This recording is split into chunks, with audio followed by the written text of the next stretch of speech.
వాళ్ళకు వీళ్ళకు వార్నింగ్ ఇచ్చుడు కాదు, ఏకంగా ఏపీ హోంమంత్రి మీదనే పండ్లు పటపట పట కొరికిండు.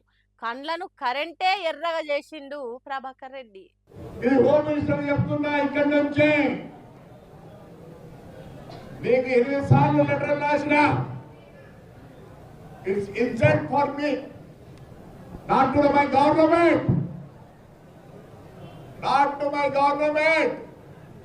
Insult for MLA for not renewing a gun licence of MLA. అర్థమైందా? జర ఇనిపించినట్టు అర్థం కానట్టున్నది కదా.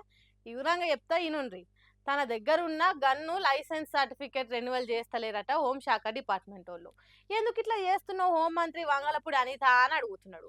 ముక్కులు ఉబ్బిచ్చి బుసగొట్టాల్సినంత ఉగ్ర రూపం దాల్చిండు.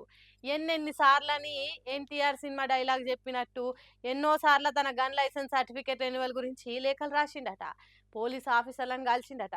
కానీ ఇంతవరకు నా గన్ను తుప్పు పట్టి పోతున్నది తప్ప లైసెన్స్ సర్టిఫికేట్ మాత్రం చేతికి వస్తలేదు. ఇది నన్ను నామూషి చేసినట్టు, నన్నే కాదు తెలుగుదేశం పార్టీ కార్యకర్తలను, పార్టీ కోసం పనిచేసేటోళ్లను, ఏపీ సర్కార్ను కించపరిచినట్టు, అవమానం పాలు చేసినట్టు, గడ్డిపోస లెక్క తీసి పారేసినట్టే అన్నట్టు కొండంత కోపం ఎల్లగాకిండు. ఇంకేమన్నా ఈనుండ్రి. మరి నాది తప్పు నీది తప్పు పోలీసులు తప్పు నాకు తెలియదు. But it is an insult for a MLA. అంటే వాడి సొంత గన్ లైసెన్స్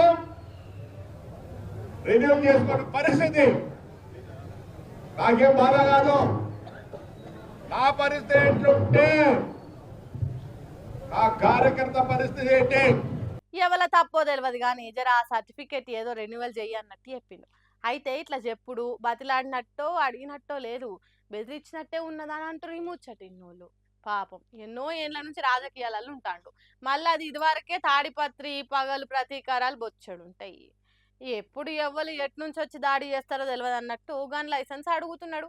మంత్రి లోకేష్ పుట్టినరోజు పండుగ కేక్ కటింగ్ చేసే కార్యంలో ఇట్లా ఫైర్ అయ్యిండు. మరి దీని మీద హోంమంత్రి వంగలపూడి అనిత ఎసోంటి నిర్ణయం తీసుకుంటది, పార్టీ పెద్దలు ఏమంటారు అనేది ముందు ముందు చూద్దాం తీయండి.